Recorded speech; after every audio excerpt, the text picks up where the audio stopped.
heard a whole lot of great information about stories from Donna just a minute ago, and I would like to start this talk by telling a story. And this story starts with my beard. So when I write this talk, every time I plan to give this talk, I'm always ready to brag that I have the best beard in the room, but this gentleman here has a clearly... So I have the second best beard in the room. And it's, you know, I have a good beard. I'm not going to say it's the only thing I'm going to talk about during this talk, but it's probably 90% of what we're going to talk about today. But here's the thing. I very nearly deprived all of you of the pleasure of looking at my beard today. I'm going to show you a photo. This photo is very hard for me to show because it's just outright humiliating. But come on. There we go. That's me. But I want to point out something very important about this photo. This was not a choice for me. So let me tell you why. I was a workaholic. In 2012, I was working an average of 70 hours a week, but it was very common for me to climb over 90 hours every week. I was working at an agency. I owned that agency. And that meant that I woke up checking my email. I carried my phone with me, looking at email, trying to respond to things on the way to the coffee shop. Did the same thing on the way back, barely looked up to say hello to whoever I was ordering from. Sat down at my computer, ate, worked through lunch, worked through dinner, and fell asleep when I dropped my phone on my face, trying to catch up on emails. It was nonstop. It never happened. The problem was, this was like a point of pride for me. So I had this I don't know, I felt like I was doing it right. I was hustling hard. I was an entrepreneur. I was doing all this work, and I was making myself more successful. And you know, I could have potentially sustained that for quite a while, but something happened.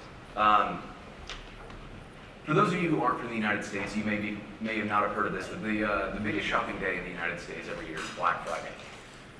And I was working as typically a development subcontractor for large agencies, and I ended up landing a huge contract. It was a company that you've all heard the name of. They needed a Black Friday sales site to show off all their products to convince people in the United States that they should skip Thanksgiving dinner to go line up to buy their products. And I got to charge rush rates for it because the agency didn't tell me about this until it was about 6 weeks before the deadline. So I was really excited. You know, I got to charge an exorbitant hourly rate. I was going to do this cool high-profile project. It was going to be wonderful.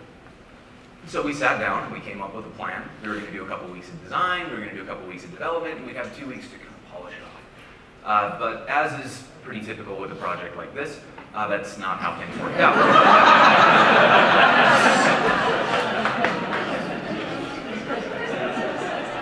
However, I looked at this and I could have panicked and said, you know what, you guys screwed this up.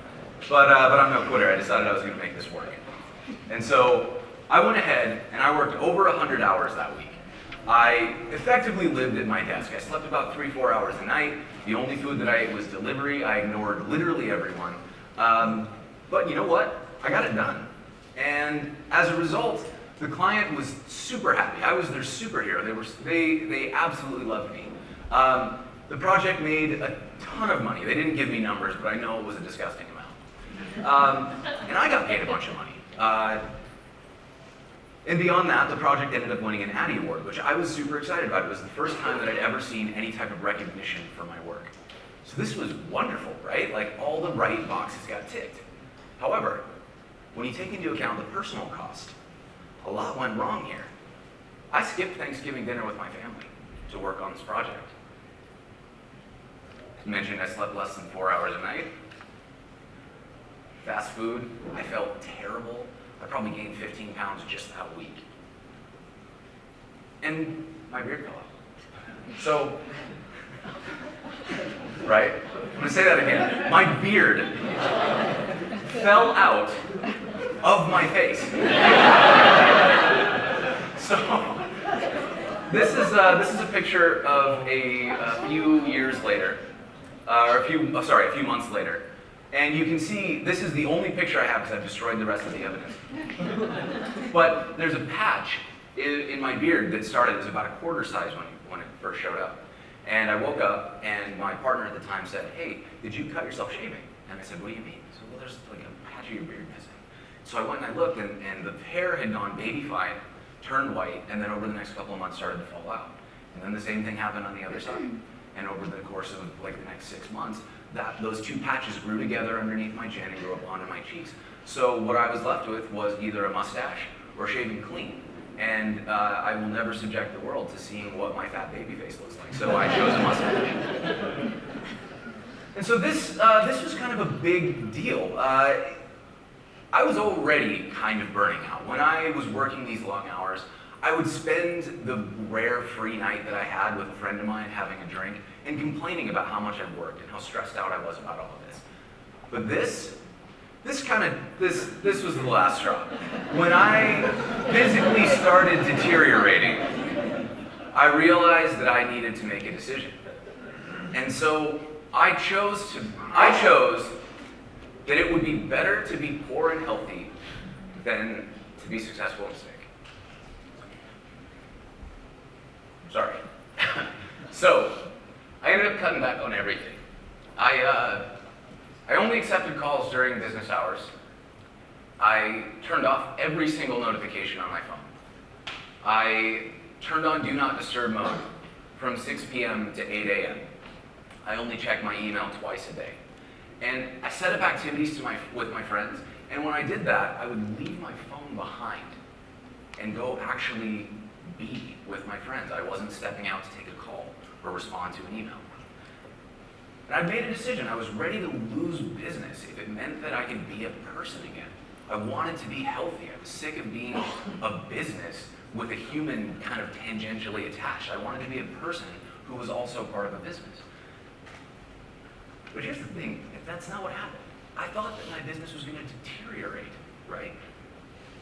I expected that all of my clients were going to leave because I was going to be too hard to get a hold of. I thought I was going to miss huge opportunities because somebody would call me and say, hey, we need you to do this thing, but we need you to respond right now. And I thought I'd accomplish a lot less because obviously if I'm not working 100 hours a week, how can I get a bunch of stuff done? What actually happened is that not a single client noticed. No one came to me and said, hey, are you working less? My business grew. I actually got more clients. I started to see more interest in my work. And I assume it was because I didn't look bedraggled and like I maybe hadn't slept in 4 days. And most interestingly, I started getting more done. And so when this happened, I was like, okay, something's wrong because this doesn't make logical sense. And I need to figure out what happened. So I started digging in. And I imagine that I was asking the same question that you might be asking right now, which is, how is it possible to get more done by working fewer hours? So first, I started looking into the science. And the science that I found was that if you're working 60 hours a week, that actually makes you less productive than if you're working 40 hours a week. This is something that was discovered back when Henry Ford was designing the assembly lines for the Ford Motor Company. He wanted to maximize utility for worker hours. He wanted to get the most money out of each worker's wage. And when he looked at the different schedules, it started out, I believe everybody was on 6 10-hour shifts per week. So you'd work Monday through Saturday, 10 hours a day. And he said, you know what, I bet we could get just as much work and have people work less time. So he experimented. He did 5 10s, 4 10s, 4 8s. He just tried every permutation. And what he landed on was that 5 days a week, 8 hours a day, was the maximum amount of human productivity before you started to make mistakes. And what ends up happening actually is that as you do more work, when you cross over that 40 hours per week threshold, you start to get exhausted. And when you start to get exhausted, your error rate goes up. And so after a sustained period of time of working more than 40 hours a week, your error rate is high enough that you're spending most of that extra time fixing errors that never would have occurred had you just been working 40 hours a week. So ultimately, 60 hours a week is negative productivity compared to working a normal schedule, all right? That was the first mind-blowing moment I had. I was like, oh, I wish I knew that 10 years ago. The other thing, I think this one's pretty self-evident. Long hours absolutely destroy passion and engagement. If the only thing you do is one thing, you will eventually hate it. It doesn't matter what it is. Like, your job could be to roll around on the floor with puppies, and eventually you're gonna be like, you know what, I'm sick of this. I'm always covered in fur. I don't like dog breath. Because you have to have time to be away from something. You know, they say distance makes the heart go fonder. Distance makes the heart grow fonder. And the truth in that is that, honestly, if you're so immersed in something, if you're so close to it that you can't ever reflect on it from outside, you can't be objective about it anymore. And that means that it starts to feel like, oh, well, this is forever. You know, the last time you were really, really sick, you know, that feeling in your brain where you're like, oh my God, this is what my life is like. No, I'm never gonna get better. That's basically what we're doing when we just work all the time. Well, this is my life now. This is what it's gonna be like forever. If you work at a company or if you have employees, overworking has a severe impact on employee turnover. If you grind people into the ground, they're gonna leave. They're gonna go somewhere else. It might not even be because they dislike the company or the long hours. They're just gonna burn out, and they're gonna think, well, maybe if I go somewhere else, it won't be like this. And that's a big problem. It's a very expensive problem because it costs a company something in the neighborhood of like 1.5 to 2 times the salary of a person to replace them. So if your company turnover goes high, that's an extraordinarily expensive mistake to be making, especially if it's something as controllable as like, maybe we shouldn't be asking everybody to work nights and weekends. Creativity, also, come on now. Creativity suffers if we don't take time to go outside and be people. When you are only looking at a problem one way, it gets incredibly hard to be creative about it. You can't think laterally when there is no lateral motion available to you. You have to have a chance to step out and look at the problem from a different angle. And if you're the only angle you have on life, your only vantage point is that you're sitting and staring at a computer, you just don't get a chance to think of a different way to connect the dots. It's a really important thing to do. And also that lack of downtime hurts productivity and creativity. Who here has ever had a brilliant idea in the shower? Right? Like, and if you didn't raise your hand, I think it's because you're gonna claim that you've never had a brilliant idea, and I think you're wrong. I think you have lots of brilliant ideas in the shower. So, this is a big one for me because if you don't take time to be disconnected from something, you know, like I said, you gotta be far away from it. But the other thing too is there's actual science behind this because when you are not actively engaged in a task, you let your subconscious start mulling it over. A good example of this, for those of you who play games on your phone, if you play pattern matching games like Bejeweled or Dots or Tetris, if you've played it enough that you started to like dream about it, has anybody done that? I have definitely done that. That's your subconscious brain working through how to solve those problems more efficiently. And when I was learning code, whenever I start learning a new language or framework, I end up having dreams about that code.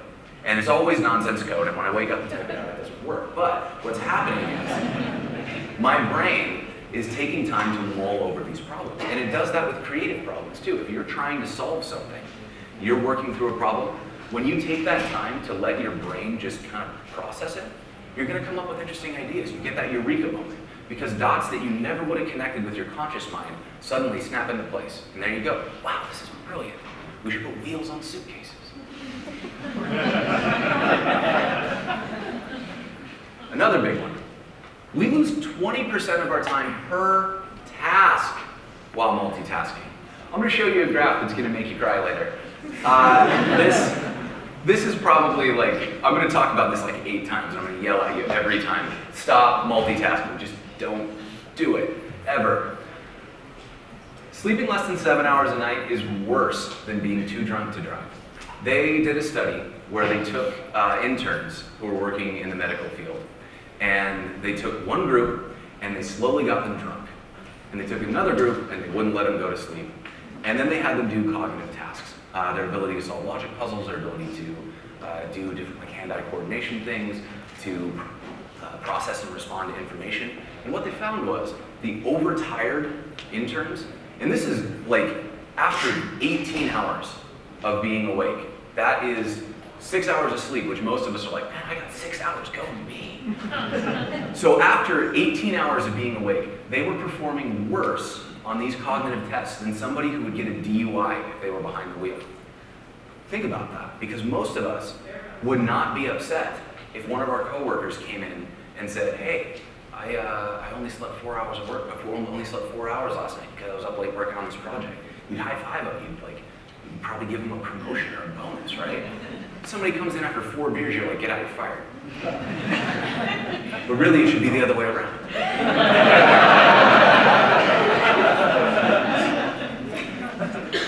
So all this science, the science is not really related to me. And so I started this off with a story, and I said that I was getting more things done.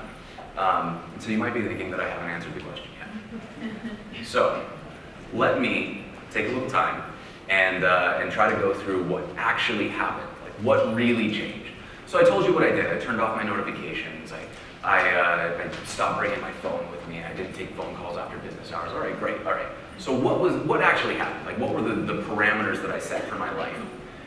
And I broke them down into 5 strategies that made a huge difference for me. And I'm going to go over them quickly, and then I'll go over each one in a little more depth. So the first thing I did was I started tracking my time. And just paying attention made a big difference. I started time boxing my tasks and front loading all of my important work. I prioritized things aggressively, and I stopped multitasking. And this was like, this doesn't seem like very much stuff, but for somebody who's used to working at like an everything is on fire at every moment standpoint, which I see a couple heads nodding, like it's very hard not to feel that way, especially if you own your own business or if you're a freelancer. When there's a problem, if you're the last person in that chain, looking at something and saying, you know what, I'm not going to prioritize that now because I have something else that I need to work on.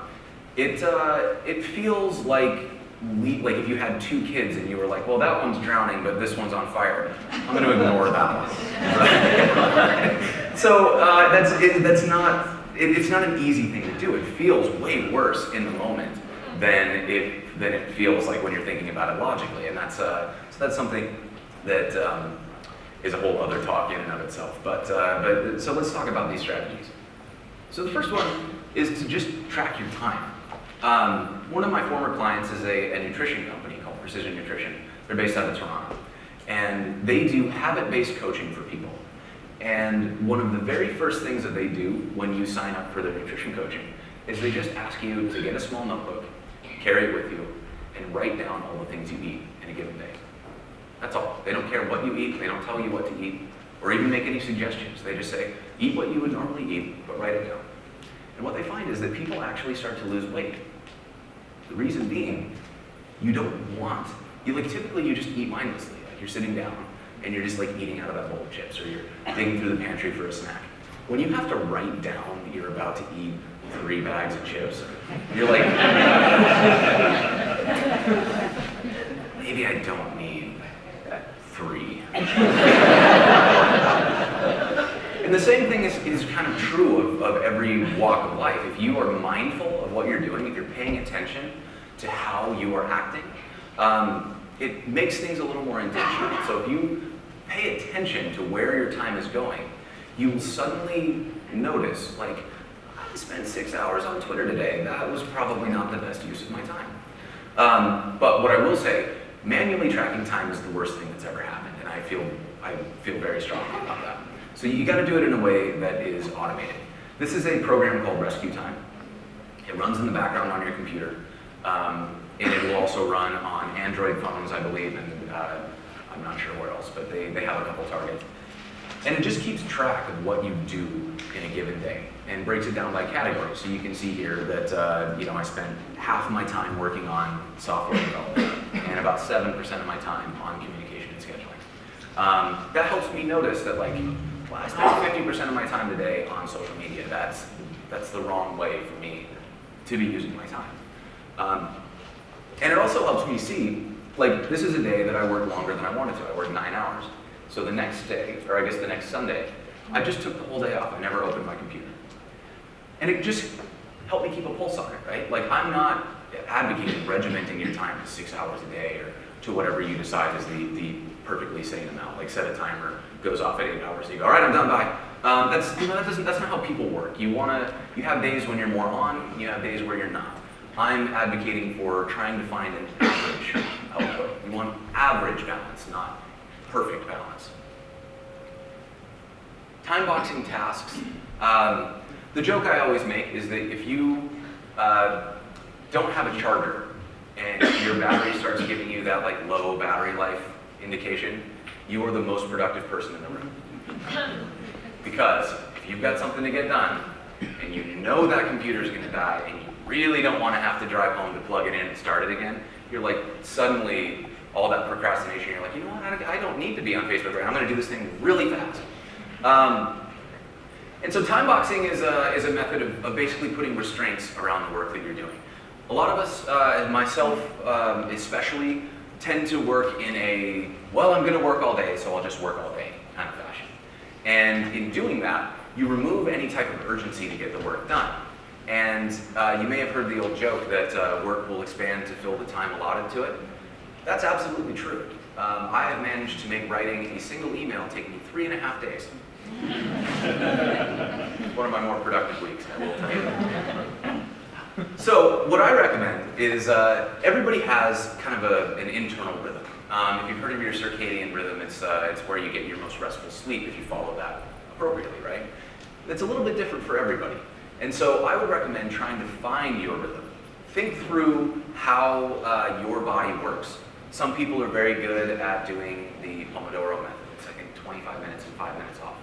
Other people, that's not enough time. You don't feel like you really got any work done, so maybe you need to do 60. Maybe you need to do 90. For me, 90 is the right amount of time. So I do 90 minutes of work, and then after that timer goes off, I get up and I take a minimum 15 minutes away from the computer and phone. I'll go, get a drink of water, use the bathroom, take a walk around the block, whatever it is that I need to do. And then that way, I know I can get quite a bit done. So what I recommend is deciding how long you want to focus for. When you've made that decision, close and turn off everything that's unrelated to the task at hand. Start a timer, and then unleash your brilliance upon the world. When the timer goes off, you take a break, and then you repeat. And so what's interesting about this is when you work, you have this idea of like getting into a flow state, right? And I'll talk more about that in a second. But when I work, I can sit and work for probably 4.5 hours before I even realize that I've been at my computer. Does anybody else do that? They just sit and lose themselves in a project? Yeah, right? Tell me if this sounds familiar to the people who raise their hands. After 4.5 hours, I kind of look up from my computer, dazed, unsure of who I am anymore. And I stumble over to the fridge and I start looking inside for something to eat, and my partner will say something to me. I'll look at her and just be a complete dick.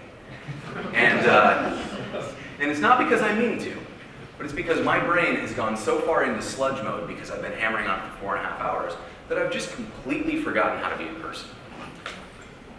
Contrast that to when I'm doing these time blocks. If I work 90 minutes and take a break, I can do 4 of these in a day. For those of you doing math along at home, that's 6 hours of work, right? So that's an extra 90 minutes of work versus that 4.5 hour like death march that I was on. And at the end of it, I don't feel like my brain is sludge. I still feel like I can go out and be a person, be nice to people, right? I get a lot of crap from my partner when I don't do that because I still forget sometimes. I'm not perfect. And she's like, hey, you're forgetting to be a person again. Like, set your time. So there are a few reasons why this works. The biggest one is that we're just not distracted. If you're able to turn off all of those external distractions, if you put your phone into airplane mode, you put on Do Not Disturb on your Mac, and you just open up the thing that you're supposed to work on and work on it, 90 minutes is often enough time to make a tremendous amount of progress. And the reason that those interruptions being gone is such an important thing is that it lets us get into a flow state. Is everybody familiar with the idea of a flow state? Have you read? There's a book called Flow. It's by a scientist whose name I'm about to butcher. His name is Mihaly Csikszentmihalyi, I believe. But if you just search flow state, it's the idea of like getting in the zone. And when you get in the zone, you lose track of time, you're super engaged in your work, and there are a lot of factors that play into that, but one of them is that you're not distracted, you're not being pulled away to other work. You're also taking breaks, like I said, you're remembering to be a person. And the most important thing too, you're still available. So one of the things that I get pushback on when I talk to people about this is they say, well, I can't turn off notifications. I run a business. People need to get in touch with me. I've got contractors. I need to be on Slack. If I'm not available, things are going to go wrong. If you are taking 30 to 60 to 90 minutes at a time to do work, that means that you can check in every hour and a half. And I'm going to call a couple of you out right now. If your business can't run for 90 minutes without you, you've got to work on your business. Something deep is wrong. But by making those breaks, you can keep your email completely in check in probably 25 minutes a day in a 10, and 5 minute burst throughout the day. And the same thing with your contractors. If your contractors, you line them out with a couple hours worth of work and you say, you got everything you need? They say yes. You say, all right, I'll see you in an hour and a half. And then you just check in. You still good? You got everything you need? That is not an unreasonable amount of time to be unavailable. And finally, there's a little bit of science behind this, and I asterisk this because this may not be science. I read an article, and that article supported my theory, so I just cited it as a thing, and I don't know. But anyways, the idea is that we have circadian rhythms that we use at night. And throughout the day, you have something called an ultradian rhythm. And that might just be somebody's made up word for the circadian rhythm as we're awake. But ultimately, what it means is, that kind of ebb and flow you get throughout the day, you get the afternoon slump, you get your second wind at night, that's that rhythm, right? That's your body just kind of moving through its natural flow throughout the day. If you set up your working blocks and breaks to kind of match that flow, it's going to work out really well for you, And like I said, some people, it's short cycles, 25 minutes, and then if you stand up and shake out and walk around in a circle, you can focus for another 25 minutes. Other people can focus for hours, but then their brain shuts down, like me. So figure out what works for you, experiment with it, try a lot of things, and see what ends up being the best move. Front load all your important work. I have a former client who's a high school coach, and he used to say, if you got a plate of frogs, you should eat the biggest frog first. And I thought that was super gross, and so I wanted to share it with all of you.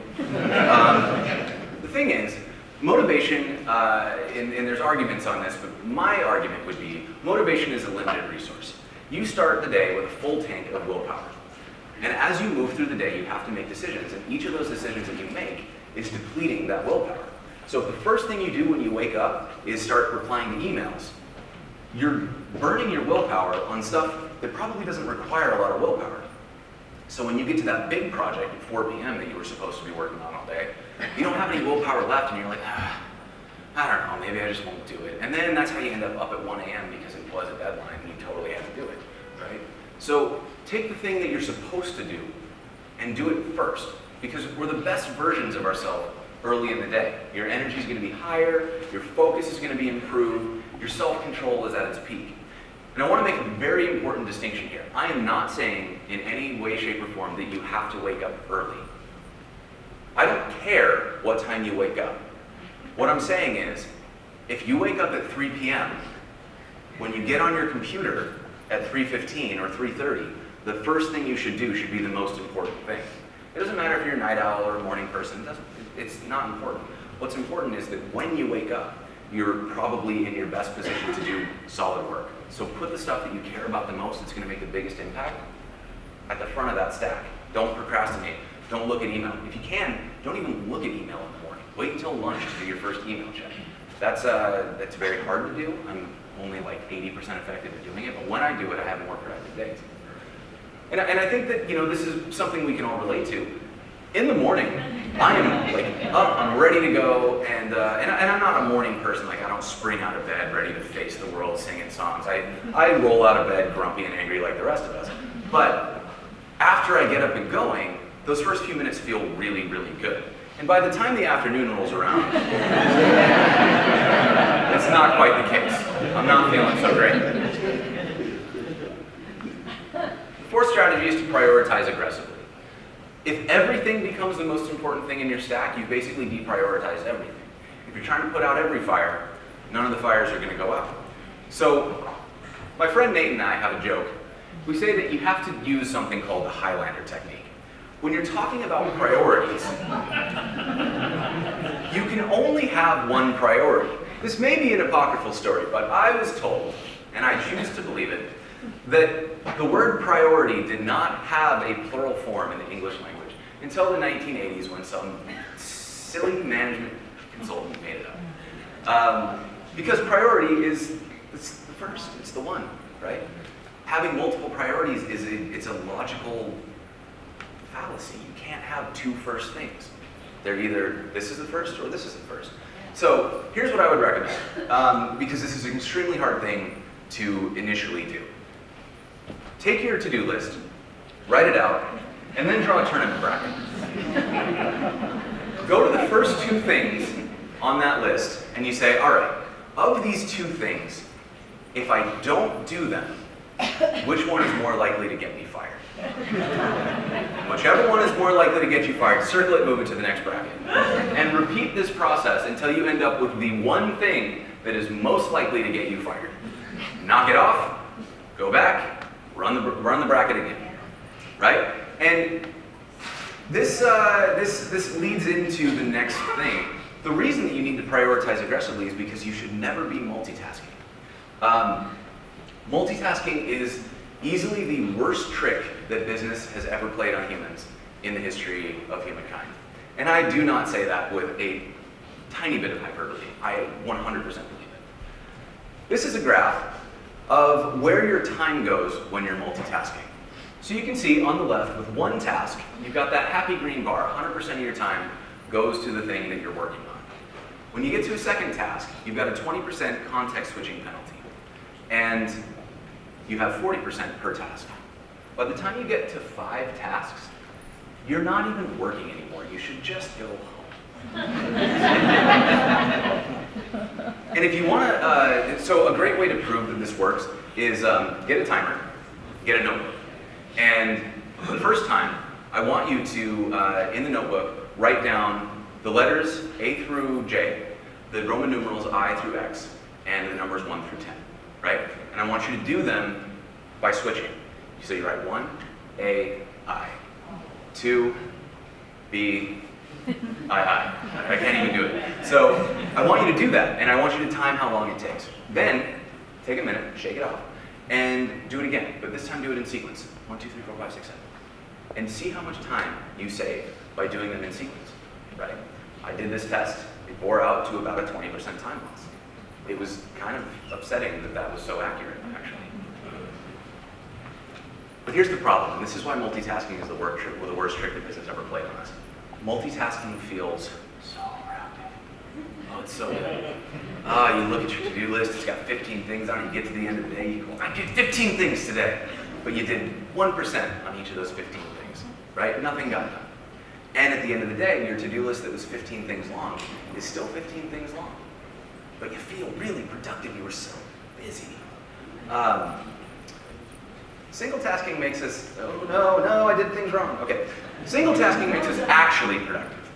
And when you're single tasking, that list of 15 things by the end of the day is probably down to 14, 13, 12 things long. You're actually checking things off the list. That is actually making progress, right?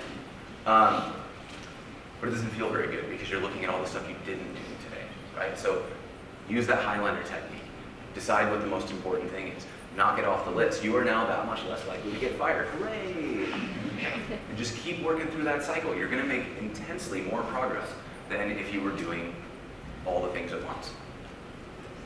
And now you might be asking yourself, how do you know if any of this junk is actually effective? I don't actually know how to defend my position, so I'm just going to show you how much time I spent. This is 2016. I worked an average of 37 hours a week, and I was about 50% actually being productive, right? One of the things that I do to keep myself sane is I track email and Slack as unproductive time. And I also, the 10% there is my entertainment, which is like Netflix. So including my Netflix time, including being on Facebook, I spent 37 hours a week in 2016 on the computer. This is 2017. In 2017, I got a job at IBM as a front-end architect. That's a full-time job. I spent 39 hours a week on the computer. And in that time, while I was doing that, I was able to manage my day job. I was able to manage my blogs and side projects. And if you've been following my blog, you know that I'm sort of lying about that. I've been able to manage multiple conference sessions and workshops like these. I keep a reasonably full social calendar. I've been getting in three times a week to the gym, which is about 3 times more than I got in for the last 10 years. And I'm averaging 8 hours a night of sleep, right? So all of these things. Now, I need to make a couple caveats. First, I don't have kids. So I know that that takes up a huge amount of time. And so I'm not trying to minimize that. I'm standing on a mountain of privilege. So, bear that in mind when I'm up here talking like, hey, I'm Jason. I'm on my mountain of white privilege, and I'm very grateful to be here. Happy to have you all listen to me.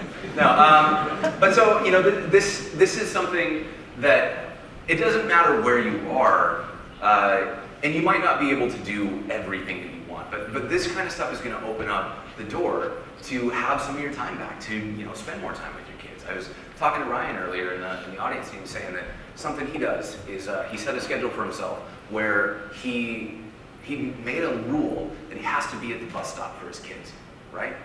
That's a great goal, right? That's a reason to stop working, to be productive, to make sure that you've got that time back so he sees his kids. That's admirable. So let's recap. Let's do a quick recap, we'll wrap it up, and I'll get off the stage. If we work too much, we are worse at our jobs. We are more likely to burn out. We're less likely to feel satisfied at our jobs, and we're less able to enjoy our lives. And yet, we're all, to a certain extent, sometimes guilty of this. I am the most guilty of this, because we tell ourselves that it's a good idea. But if we work a reasonable schedule, we're going to be more creative, we're going to be more productive, we're going to be happier in and out of work, we're going to be healthier. And it's going to feel super dirty the whole time that we're doing it, because we're not working enough. We can be more productive in less time by just starting to pay attention to the way we spend our time. Time boxing tasks so that we've got some urgency, and limiting distractions so that we can focus while we're in those time boxes. Front loading those demanding tasks while we've still got a lot of energy early in the morning or early in our day. Aggressively prioritizing things. Use that Highlander technique. Figure out what the most important thing is and tackle that first. And finally, just please stop multitasking. I don't care if you ignore literally everything else I've said today. Do an experiment for 3 days. Don't multitask on anything. And if it does not change your life, email me, I'll buy you dinner. I promise. Because we all have a choice, right? We are motivated. We are smart. We're working cool jobs. We're in one of the best industries in the world, one of the most interesting spaces to be. That's where we want to be. But we have to make a choice about whether or not we want to be in this space as this guy, or whether we want to do it like this, right?